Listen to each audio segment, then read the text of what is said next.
Hey, Ben Norman here, and in today's video I want to talk to you about email marketing automation, what it is and what it isn't. Now, most people, when they think of email marketing automation, just think it is a case of sending out a series of emails. So just like a kind of email newsletter, one after the other, or an autoresponder kind of thing. Email marketing automation is not that.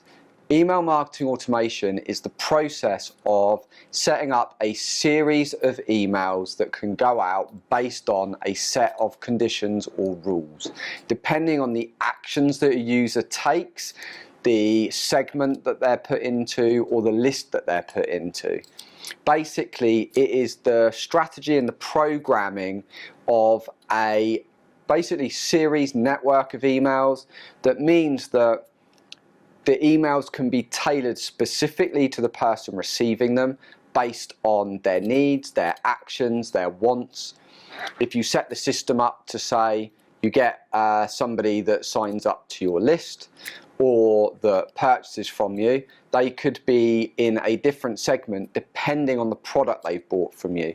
So although they go into your overall list, they might be segmented into different email marketing flows depending on what they purchased, their order value, however you basically set it, or whatever they've shown an interest in, so that you're able to tailor that email marketing specifically to their wants and needs, rather than just sending out a set of generic emails to an entire list. So what is this good for? Well, it's good for a whole multitude of things. From education, if somebody's expressed an interest in a certain product, you are able to put them into a segment or a specific flow based on educating them around that product or service. Now, you'd have already built this series of emails out, so it might start off with the benefits and then the features, and go through how to use it, how easy it is, add in some case studies about how much money people have saved by using this, or I can't believe how quick and easy it was and now my workload's gone from this to this, whatever it is. But you're able to send people a specific set of emails a specific time designated by you, where it looks like they're totally tailored to that person, because they are. You've segmented them, built your flow around it, but you're able to effectively educate these people on autopilot. Same as if somebody, say, signs up to your software as a service. Training, them actually understanding that software and whether they can or not has a massive impact on whether they stay subscribed to that. So if you were to put people that bought your product into a list that every day sent them another awesome tip with 5 steps that in under 60 seconds showed them how to do this really cool thing with this software, over a week or two, if people are engaging with that email sequence and they're actually reading those emails, they would be upskilled, be able to use this software. Why would they want to leave? Whereas if you didn't have that, and this basically, here's the software and they've got to use a user manual, but they're not really good at that kind of thing, you can find a lot more drop-off. So being able to educate, new buyers is, massive. Also you can use it for things like if somebody does drop off, they haven't been back to the site, they haven't bought in a while, whereas they've been buying quite a good frequency. They buy like every month, they come back and buy this monthly thing, but they miss a go. You could put them into kind of a workflow where you try to warm that user back up. Hey, where did you go? What's changed? We know you normally buy this, you haven't. We want you to come back. And if they don't after that email, you could nurture them a bit more. You could offer them a coupon code to get them to come back with a slight discount. Whatever it is, so you can use it to kind of warm people back up, bring them back round.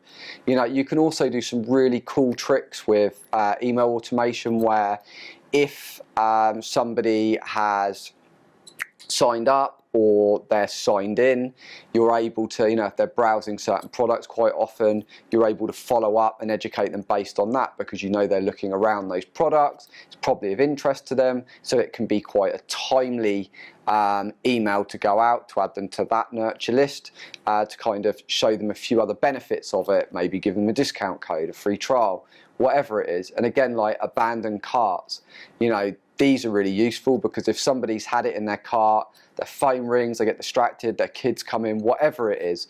They might have clicked off your site and totally forgotten about it. But if you're able to automatically send them a, hey, we noticed that you added this to your cart, but you didn't get time to check out. Here it is, just click this one button and you can check out. Make their life easy. You can recover a lot of those lost sales. So a lot of uses with email automation. The other awesome thing, which kind of follows on from the previous point, but you are able to segment, build out as many lists as you want.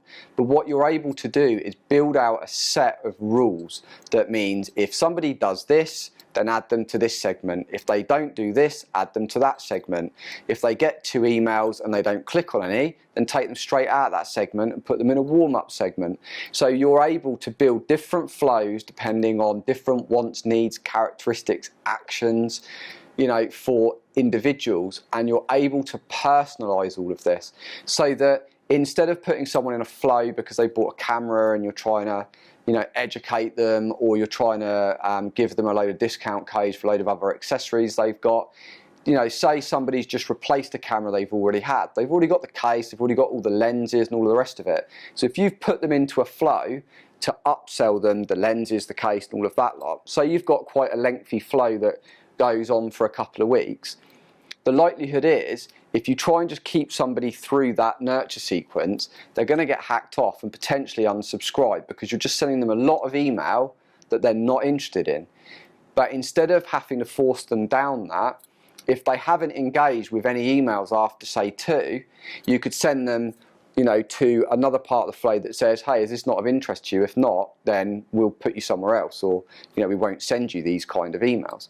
You know, or you can just automatically take them out of that and put them into something else.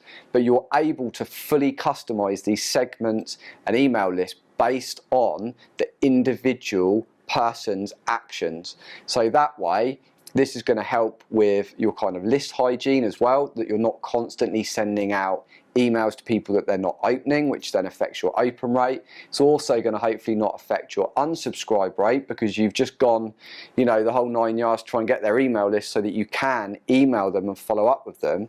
The last thing you want is someone unsubscribing from that and having to start all again.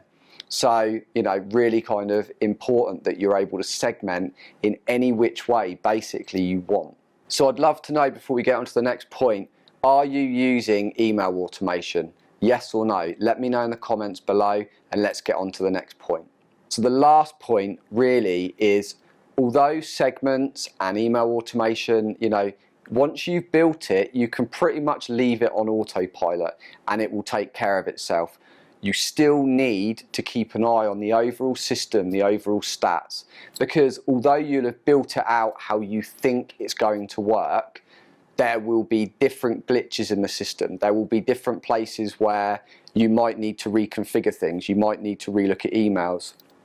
You might have built a specific email within that flow that you're getting a hell of a lot of opt-outs on. You need to then look at your stats, understand, okay, why am I getting a huge amount of opt-outs on that one email? Okay, I think it might be that. Make changes and test it, see if it affects the overall opt-out. You know, and that's just one example. But it might be that you find that, say you sell consumer electronics, you've got a camera flow, you are seeing massive amounts of upsells. When you sell a camera, then you're going on to sell people the camera bags, the lenses, the cover, and this flow is working amazingly. Whereas you do a similar thing with mobile phones and you're not seeing any upsells. You know, look at how you built it for cameras and how can you apply those same learnings over to mobile phones, if that makes sense. So you need to constantly be able to review it, look at the stats, look at open rates, look at the conversion rates of upsells if you're selling products through it, look at how it's working, constantly, you know, look at, okay, how can I make this better? If I make this change and split test it, what happens? Does it get better or worse? Worse, right. Go back to what we had before, another split test, better or worse. So you need to constantly kind of be testing and keeping an eye on the system just to make sure it doesn't run away with itself. Because one of the problems I see quite a lot is people will build this and it works really well, but then they leave it and when they eventually do come back quite a while later, they see that certain things have run away with themselves and they've missed out on a lot of opportunities purely because they haven't spent, you know, an hour a month just kind of having a look at the stats, refining, creating a new test, and then coming back to look at it the following month. I hope you've enjoyed this video. If you have, make sure you give it a like below. If you like content like this, then consider subscribing, and I'll see you in the next video.